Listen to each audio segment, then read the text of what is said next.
the inbound secret. My name is Bryce, and I'm your host for The Inbound Secret, where we're talking with top performers and health experts and sales badasses alike about their strategies to optimize their well-being and performance. Once again, this is The Inbound Secret, and let's get rocking and rolling. This is the inbound. This is the inbound. This is the inbound. The inbound. This is the inbound secret.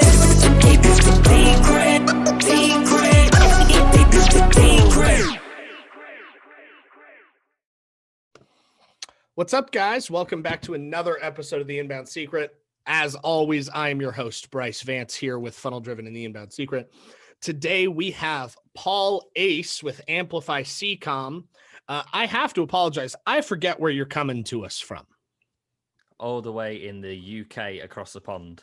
Across the pond. What part of the UK are you in, bud? In Derbyshire, in the Midlands, for anyone who knows that part. To put it in American relation, 2 hours away from London. Okay. Yeah. See that my brain understands. Yeah. Midlands. Yeah. I'm like, that's fancy. So without further ado, Paul, thank you for coming on the show. We had a great chat last time we were on. I wanted to bring you on as a guest because I want to highlight kind of what you guys are doing. I know you've got a bunch of knowledge bombs and gold to share with everybody listening. But before we get there, I want to cover two things. One, intro yourself, give a little backstory. And then two, because this is a new thing we've been doing, pick a color. We're going to go for blue. Blue. Okay. Those of you who are watching and those of you who are listening, he picked a pod deck, the second edition interview deck, and we're going to play with this here later on in the show. So stay tuned. Go ahead, Paul. Let everybody know who you are and what you're about. Hey, so great to be on the show, Bryce, firstly. And secondly, so we help people who have got webinars increase both their show up rates and their conversion rates and turn more webinar registrations into customers through conversion, conversation, and automation.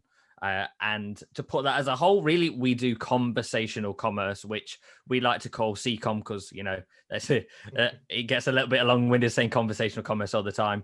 And that's why people did the same with e-com, you know, back in the day. So that's what we do. Right on. So we always like to kind of follow this structure of past, present, and future, right? We talked about this a little bit before the show. So I want to walk everybody through. We're going to go down memory lane with you for a second, okay?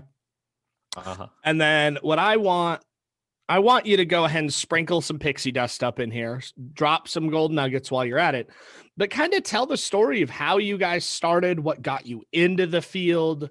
Why are you guys so passionate about that sub niche, and kind of how has that evolved to where you are today? What kind of impact are you guys able to make? And then the third topic we're going to talk about is kind of where do you see this going over the next few years, especially with what 2020's done to the world? How do you see this kind of shifting? That's great to hear. So firstly, taking a bit of a step back, I started off, I was a manager running 18 staff at 20 years old in a bakery. And then I was always like super driven to just do more and more and more. And I think, you know, a lot of people are going into entrepreneurial space have maybe gone into management or something and then gone, do you know what? I could maybe give this go on my own. So I came out of there to be a wedding singer. Really? As you do. Yeah. Straight from bakery management to wedding singer. It makes sense. Yeah. So, you know, it was obviously a natural next steps. So I decided I'd already been learning to sing for like 3 or 4 years, done a few gigs, built up the income a little bit on the side. And then was like, right, I'm going to go all in. So I have to pause you because I have to do this. You mentioned that you were a wedding singer. You mentioned you've been practicing singing. Will you sing a little bit?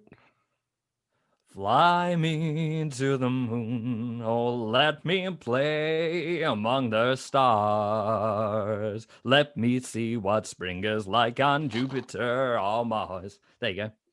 Awesome. Totally worth it. Totally worth the interruption.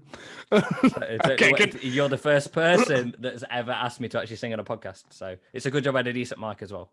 Yeah, at least it wasn't just like some 1990s Samsung wired headphones, you know?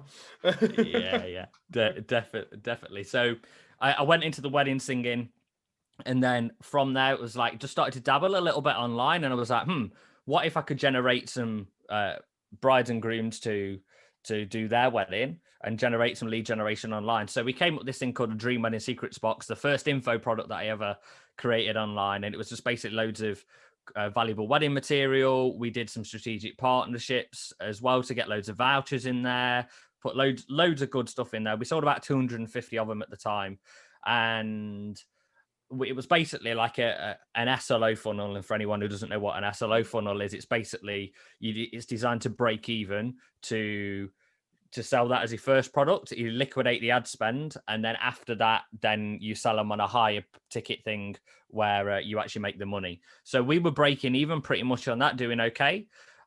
It was just the labor time, because back then I was looking at things very differently, right? I'd systematize it a lot more now, but back then we were packing all the boxes. There was like 18 pieces that went in every box, and we were like, oh my God, this is taking like 10, 15 minutes to pack each individual box. I'm not even making any money. So we went through that. We started to build this Facebook group up off the back of it as well. We got like 3,500 brides in that group. And then we just said, hey, what do you want? What are you looking for the most? What are you struggling with? You know, that old age question, and it still works. So we asked them that, and they said bridesmaids dresses at a reasonable price. So we did the old, let's go to China. So we found some dresses in China, about, I think they were around $10, and then we sold them for like $39.99. Right. So we had a decent markup on them. We started selling those. We sent it out to the list, and then that turned into a business in itself. And it was like, okay, now we sell bridesmaids dresses for a living. I was like, what's going on here? Then I got into the old like Russell Brunson side of things and the expert secrets. We started to build this community. We did a show every Monday called Toss the Tiara. So we'd answer brides' wedding questions. And then every time we answered the question, we'd chuck the tiara up in the air. And then usually I'd end up dropping it on the floor. And basically the best question of the week would give a free tiara each week. And I did it with my wife. And we did that show every week for 60 weeks in a row. And then we also decided, hey, wouldn't it be a great idea? What would happen if we did a Facebook Live every day? And we did a Facebook Live every day for 365 days. Bravo. After about 6 months, then you start looking at it going, was this really a good idea? But then you start to see the traction, because you're always out there. So we did that. And then we started to learn how to value stack. I started to learn all those kind of things. I started creating these irresistible offers. We'd have like a Shopify page, usually converts about 1-2%, or we were converting around 4%. But the great thing is you sell one, and then you'd sell like 8 at the same time, because you sell for all the bridesmaids at the same time. So that's great in that way. Here's where the old, when people say, what was the point of no return, where it all went wrong? Because it's like, oh, it sounds great so far. Well, we didn't calculate our return rate correctly. We were because we were growing and scaling. I was like, oh, well, the return rate's like 10%. And it wasn't. It was like 30%. And what happened is our margins started to slip. And the reason the return rate was so high, one, because it's fashion, and two, because if one bridesmaid didn't like it, they sent them all back. It was the whole order, yeah. Yeah, so it'd just be like, yeah, this one says, one of my bridesmaids says she doesn't like it the way the cut is on her leg. So yeah, I'm gonna have to send them all back. You're like, okay. So over the course of 2 months, we had $24,000 come back. Ouch. Yeah, and when you're making $16,000 a month, yeah, the numbers don't really add up. And bear in mind that 16,000 sales wasn't profit. Right, so we were starting to scale the sales, but the profit wasn't coming out the back end. Yeah, I mean, if it was 16,000 profit, you could eat 24 grand over a year. But yeah, exactly. But here's what made it harder: is I knew it. When I saw that problem, I was like, I need to switch the ads off, but I couldn't switch the ads off, because if I switched them off, I wouldn't have had the cash flow to pay the returns. Yeah. So then what we were doing as much as possible is try to manage that, like, oh, we'll give you a partial refund, or we'll do this and do that. And where we found this is where conversational commerce started, is we started going, well, how can we create the best customer experience? So firstly, they wouldn't want to return it. And secondly, we're guiding them through this process where they feel such an affinity with us that they're like, listen, it's fine. I want it anyway. I want it. So one of the things that we did is, for example, every abandoned cart, I used an app called Scout. I don't know if it's still around at all now, but that app basically sent me a messenger message to say, this person's just abandoned cart. Here's the phone number. Here's a call script. Call them. So I called every single abandoned cart every single day. And that started to convert more and more sales. So we convert about another 10 to 20% of those sales. One, we find out what went wrong. And then secondly, we just give them a discount code at the end of the call. And then I'd walk them through it while they're on the phone with me and just say, so cool. You knew it was paid. Sure, yeah. So I knew it was paid. Because I always use the angle of, I just want to make sure that code's working for you. So let's just do that while you're on the phone right now. And then they'd put the information in and they'd go ahead and purchase. And we also, then I was like, okay, how can we take this even further? So I looked at a spin the wheel bot, which was basically... You come into the front end, you spin the wheel, you might be able to win some bridesmaids dresses. If not, you win another prize, and then you go and use that discount code within 48 hours. We were getting leads for like 20 cents on that. So that's when I first started discovering Messenger. And then we created like a bot that decided who to invite to your wedding, which was we called Dot the Bot, and it was like, hey, you ain't getting through the chapel doors and things like that. So we just made it really quirky and conversational. And I was like, I think I'm onto something here. And then obviously with the issues that we had with the bridesmaids dresses, it was like, I need to pivot. I need to look at where we want to head, because we weren't happy doing what we were doing, right? We were like working so hard and just so stressed. So I did probably the best exercise that I've ever done. And anyone who's ever really struggling in the business, they're like, I need to do something else, but I'm not sure what it is. Do this exercise. You go horizontal line and you say what I hate and then what I love on the other side. And then the vertical line, you put at the bottom what I'm rubbish at, and then at the top what I'm amazing at.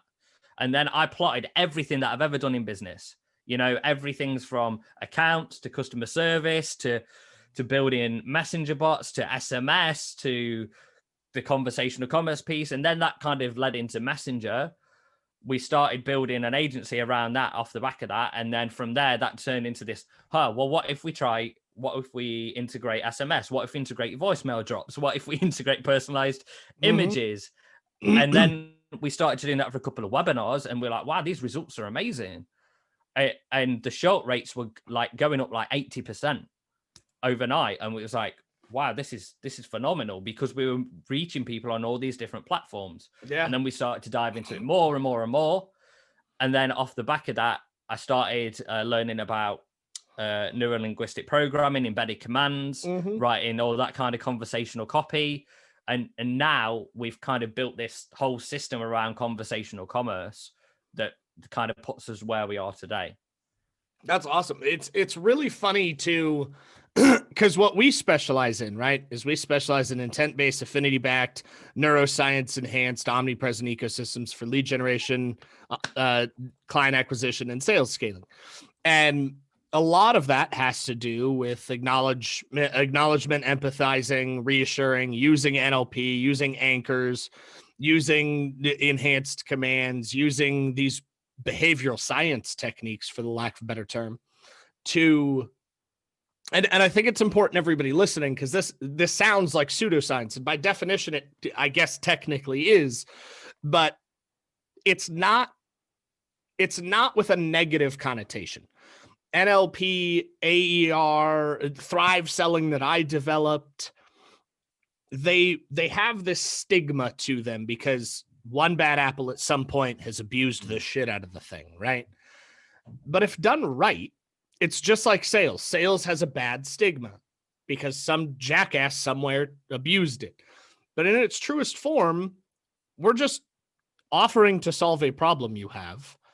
and using language to help you see and come to your own determination if it's the right fit. We're not trying to push you to anything.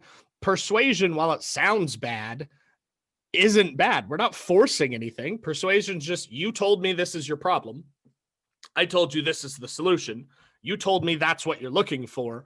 Why aren't you buying? Right? It's that conversational flow. So I love the fact that not only did you guys adapt that and recognize that, you did that pivot, but you have an interesting story. Most people that get into the commerce space, right, have a consistent history of commerce. You went from bakery to wedding singer to wedding dress entrepreneur, and the struggles you went through, you did what all great companies do. You solve a problem for yourself, and then you recognize, oh shit, other people might have this problem. How do we help them? Yes. And that is, one of the things that I see when we were talking a little bit before, when you said about conspiracies and things like that, very briefly, one of the big things that I see is a lot of people trying to teach before they've done it.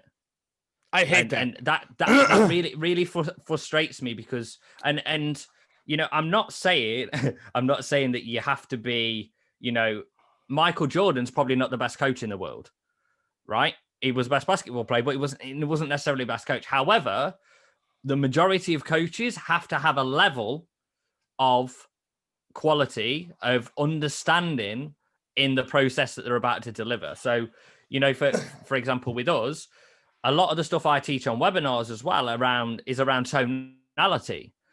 And no one focuses on tonality. So we'll look at the webinar presentation and we find a lot of people, they'll read the words, but they'll read the words like this, right? Are you ready for this? Okay, let's get started. And that really doesn't guide people along. So I actually took the stuff that I did with wedding singing and was like, how did I grab an audience within that? Because you have like 10 seconds to grab an audience when you're on stage in front of 200 people that you've never met before, never seen. And suddenly you've got a bride and groom looking over and going, I hope we spent the money right here. And you've got all that pressure on you and you've got 10 seconds to go, okay, let's get it right.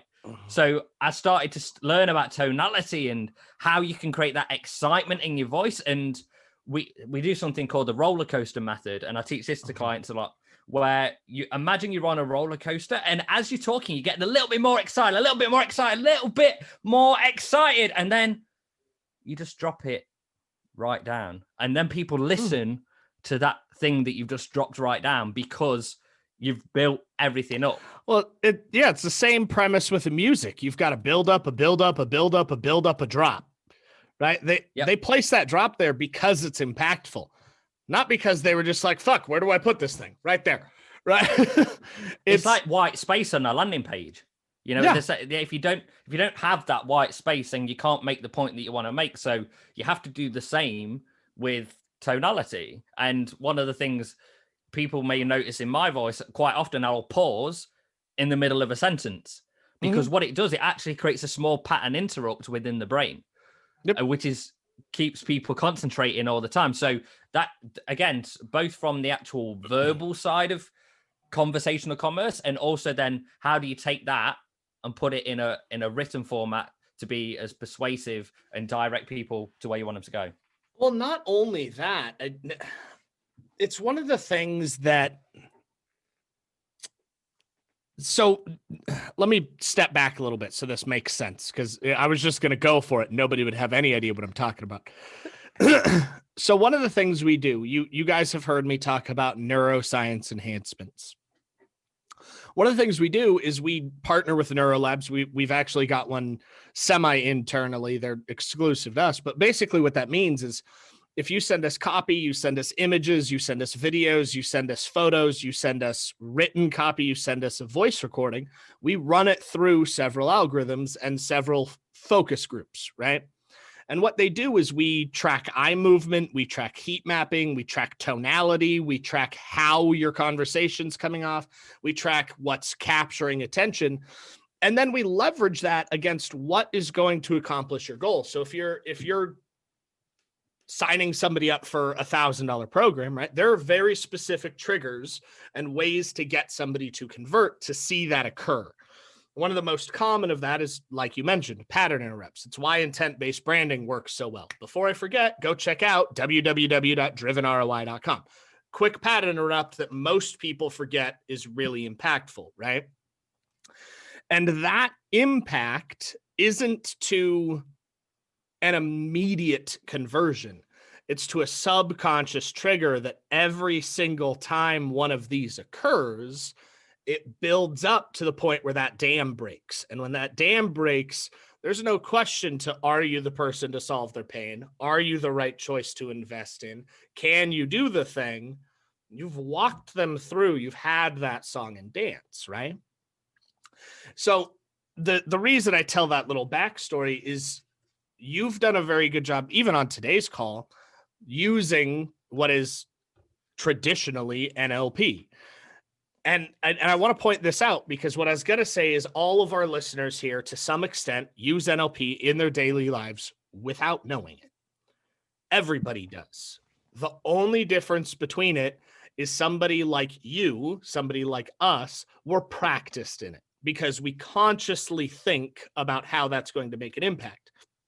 But John and Susan, who own the local, I don't know, taco shop, they're using it every day without recognizing it, and it's helping make an impact, and maybe they'll see that trend, but maybe not. When you actually take the time to follow it, it's what we talk about, KPIs, analytics, optimization, right? If you can track it, you can improve it. Same thing with tonality, with voice patterns, with the language you use. I think it was, who was it? I think it was Robin Williams in one of his first movies that he came out with. He said, you're not tired. You're not extremely tired. You're exhausted. And he goes on this entire script and he's like, language was designed for one purpose, to sway and woo. Anything less than that is abolishment to language. So why have we gotten to a pattern? And I want your opinion on this because it's really kind of topic heavy for how business has transitioned online, right? Why have we gotten, as a world society, I'm just going to call it what it is, fucking lazy with how we're presenting these, because we stopped using exasperated, we stopped using flabbergasted, we stopped using fabulous, we stopped using impactful, meaningful words in chase of simplicity, but now we've ruined both. So my answer would be two words: instant gratification. So nowadays, because of social media and because everyone's looking for that thing, bam, bam, bam, bam, those kind of words are longer words, right? Everyone wants to shorten everything because it's less work, right? So it's like people don't say laugh out loud, they'll just say lol. Yeah. You know, everything has been shortened. Like, you won't see people saying, I'm going to, a lot of the time. I'm gonna. Yeah. Right? But in a presentation, if I'm doing a webinar presentation, I'll put I'm going to, or sorry, I'll put you're going to. Yeah. Right? Because that's an embedded command, but you're gonna, it doesn't have the same power to it. It doesn't have that pizzazz. No, exactly. So we did a keyword analysis on Jason Fladlin's webinar, and his actual is genius. If anyone doesn't know who he is, he's done over $100 million in webinar sales. So he knows what he's doing. And we took his webinar, the one that he actually sold how to do webinars on a webinar, and the most common phrase in the whole thing. Wow, Jason was definitely first. Yeah. Jason was definitely first, but I call it the Dan Henry model because Dan Henry has leveraged that teaching style to teach people how to create self-sustaining online businesses by teaching people how to create. It's the Dan Henry model.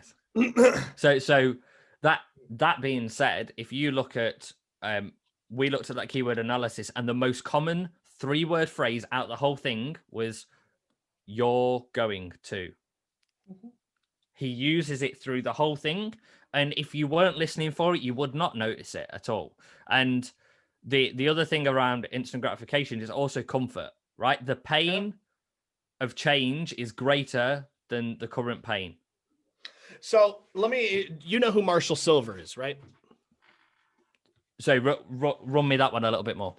So Marshall Silver, he's like he's called the Millionaire Maker. He was one of the world's most popular magicians. He had a show on Vegas Strip for a long time. He now lives in Encinitas. He's partners in a few companies, but he's probably one of the best I've seen on stage and in a live webinar use NLP. And he does it in a way that I quite enjoy because he's an entertainer at heart, right? He's a magician. He's a hypnotherapist, for the lack of a better term. He does hypnosis. That's what he does, right? And hypnosis is all about using embedded commands and language patterns and subconscious triggers, like me snapping while I'm talking on cue, to be able to get you to follow a rhythm, right? Well, now once I stop, there's something missing. You don't know what that is if you weren't paying attention to it. But he does this in such a way that he starts his show with an embedded command. He goes on stage and he does a few. If he's on a sales presentation, he's wearing the color of money. He's wearing green. You are visually being anchored to a buying decision. The second thing he does is he wants to remove obstacles. So he gets the audience's attention, typically with something cheesy, corny, or like a power statement. And then what he does is he says, anybody who's taking notes, I want you to flip the page to a blank page. And all I want you to do is write in big, bold letters, take action now. And then leave your pen on that pad. Leave the page open so it is facing you. Embedded command. Throughout his presentation, he does a very conversational type of NLP. He's using embedded commands to get you to have micro commitments. So throughout his normal 1 to 2 hour show, your audience has committed 50 to 75 times, and they've started the show with a commitment that they're going to take action now. So when he's going through this, he'll say, who here wants to make money? Raise your hand and say, oh yeah, oh yeah. And he'll do that every single time he wants either attention or he wants to create the pattern, right? And the anchor.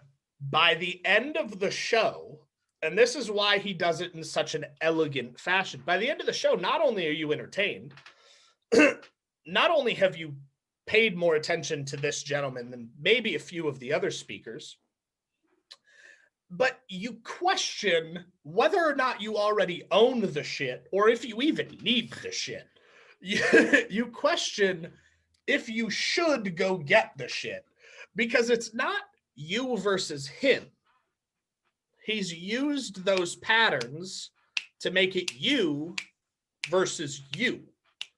By the end of the show, it's, are you going to keep your word to yourself that you started with? Are you going to take action now? And it's an elegant way to tie that in a bow. And I wanted to talk about that for a second, because it's one of the most impactful ways for those of you listening and watching that you can start using anchors, emotional ties, bridges, triggers, without having to change who you are and stay aligned with your mission and vision. Another simple way of doing that as well that we add in a lot is the word right at the end of a sentence. I use fair enough. Right. Yeah. So the reason I use right as well is because that actually trains the brain that is right. At the same time as if you do it with a curious tone, what you're actually doing is getting a micro commitment and a yes throughout that webinar process. So you might actually make, quite often you make a statement instead of actually asking a question. So you make a statement and then you just go, right. And you're like, so it may be, for example, anyone listening to this podcast right now is probably having that epiphany moment, right? Yeah, it's it's the same reason, and I primarily do this on sales calls. It's one of the things that I train and thrive selling is when you're going through this systematic process of connecting with and acknowledging the pain points in the other person, because we're all people. That's really all we care about is some kind of connection. If you can make the connection, you can help them, right? And so we talk about this quite often, and I use fair enough statements. I fucking love them. Right works all day long. But if I say, everybody listening to this show, you guys have been following along, and today Paul's dropped some bombs. We've had a great conversation about how NLP works. If I was to tell you, if you were to hop off today's call, you were to go ahead and just practice this with your family, that by Monday you could have one sale more, would that be worth your time to try it? Is that fair enough? There isn't a single fucking person listening to this that would be like, nah, that's not fair. There's no way that's fair enough.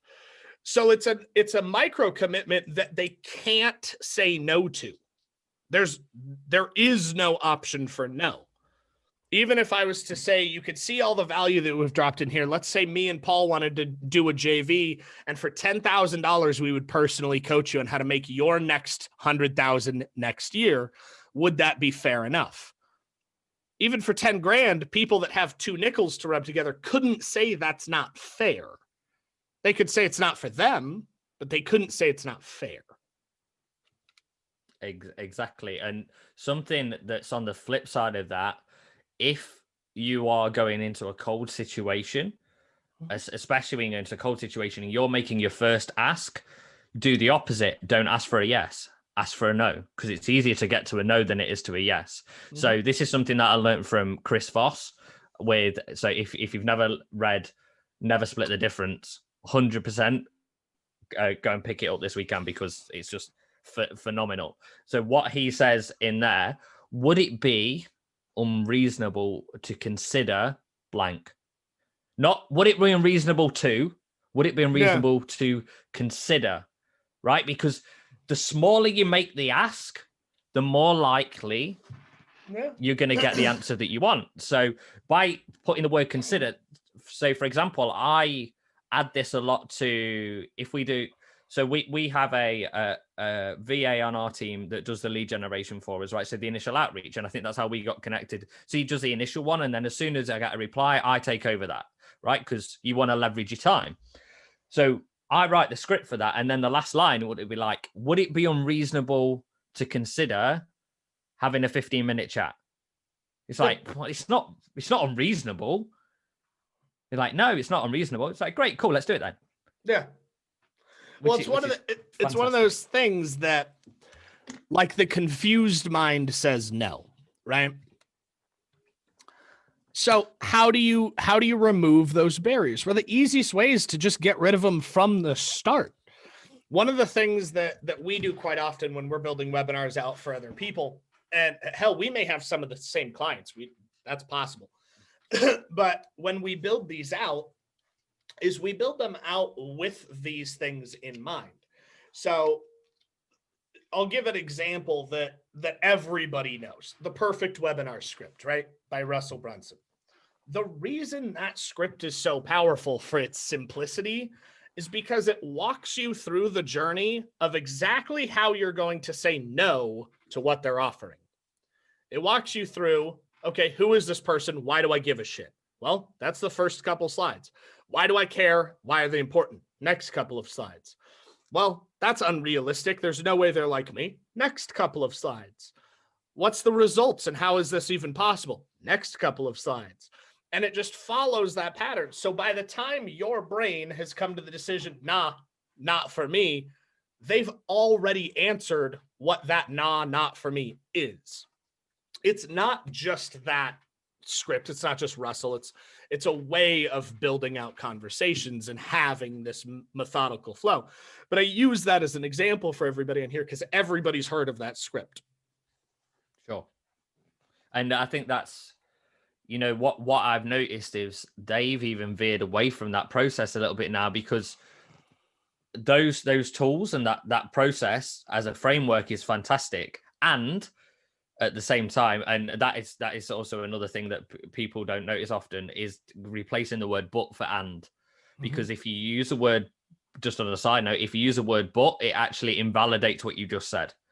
So so that is a great framework. And on top of that, there's also the fact that because it's being used so much now, you'll notice even when they do it with ClickFunnels, they do it in a different way. And one of the big things that I noticed they've seemed to have changed is saying how much it's going to cost at the start, but saying how much the price anchor is at the start of the webinar. So everyone's bought into that price. And then in their head, they're like, is it going to be worth this much? That you give, what I'm finding, when you start giving people longer for sticker shock, right? That actually seems to start to increase conversion rates instead of just like, here's the price. Anyway, we're going.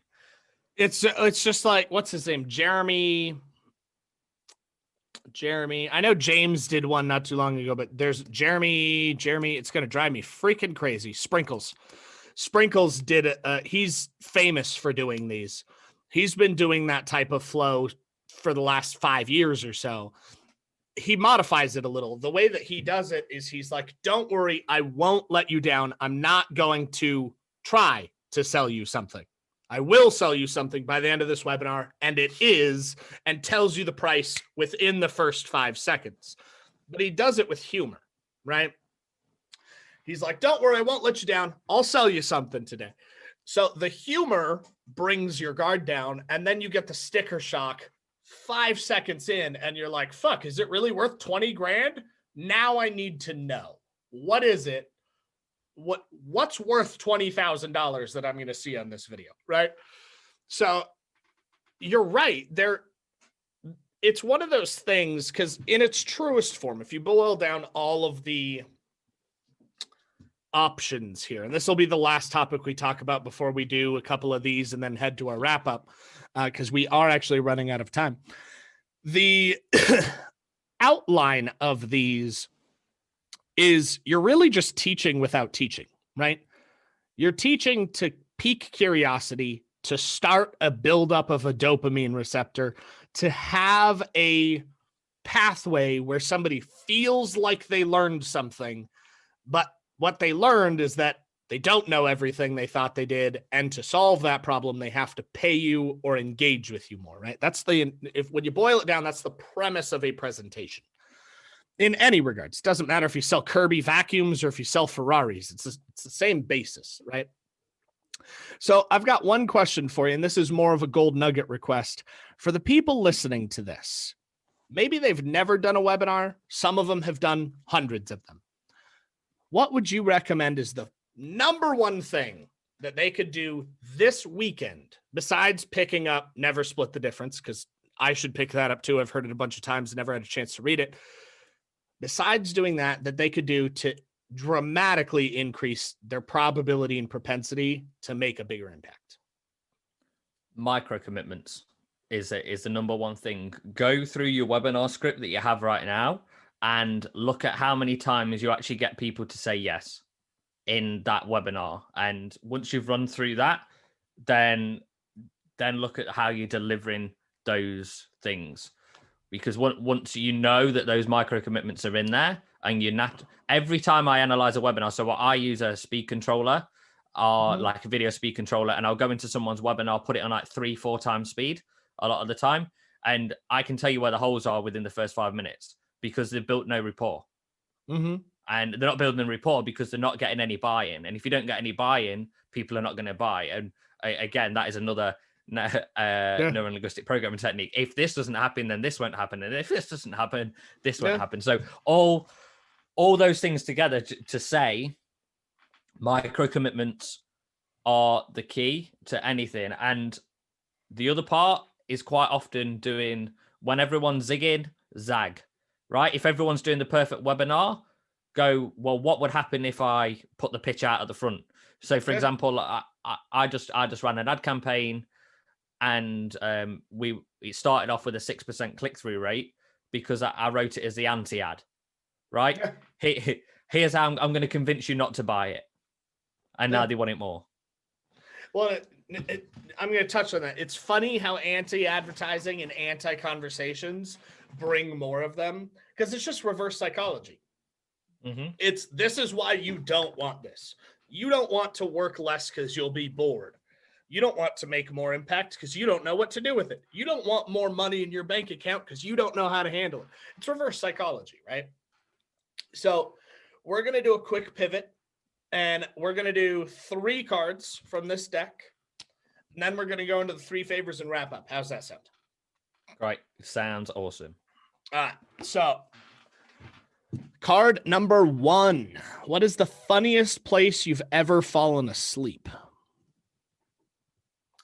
New Year's Eve. Everyone was about to celebrate New Year. I was only 18 at the time, bear in mind as well. So, and me and my best mate had both fell asleep by like 11:50 at the age of 18 when everyone else is out partying. Just got a drink in my hand, just like gone completely. And I woke up at like 2 a.m. and it was like, it finished. Yeah. Mine's not so much funny as just strange because I grew up weird. What I mean by that is I had a great family home, but I decided I wanted to learn every lesson in life the fucking hard way. So I've made every mistake you could possibly make. For those of you who are following up, How Prolific Mistakes Make Prolific Profits, my upcoming book is dropping beginning of 2021. The whole story is in there, if I remember correctly. But long story short, my first time trying Everclear, I was about an hour and a half away from the town I woke up in. And last thing I remember is taking a shot of Everclear in this small town called New Plymouth, Payette, right? It's New Plymouth and Payette. They're right next to each other. In my area, it's about an hour and a half away from Boise, the capital of Idaho. I live in Idaho. Next thing I know, keep in mind, this was like a Tuesday, right? I was like 17, 18, just being a moron. And not even of drinking age, just being stupid, right? And I ended up waking up on this hill we call Camel's Back in Boise, like in nothing but boxers with a couple women I've never met in my life before, like noon on a Wednesday, right? No idea how I got there because I didn't drive to the house in New Plymouth. So I don't know how the fuck I got to Boise, hour and a half away. But I still remember this. A buddy of mine lived all the way across town. Well, I had no phone or anything, so I just walked to my buddy's house, made sure they were okay, walked to my buddy's house, knock on his door, and he's like, what the fuck, man? So he drives me home. My dad does the same thing. That was the last time I've had Everclear. That's wise. Yeah. All right. There you go. That's their new ad campaign. Right, yeah. What's something you get wrong almost every time you do it?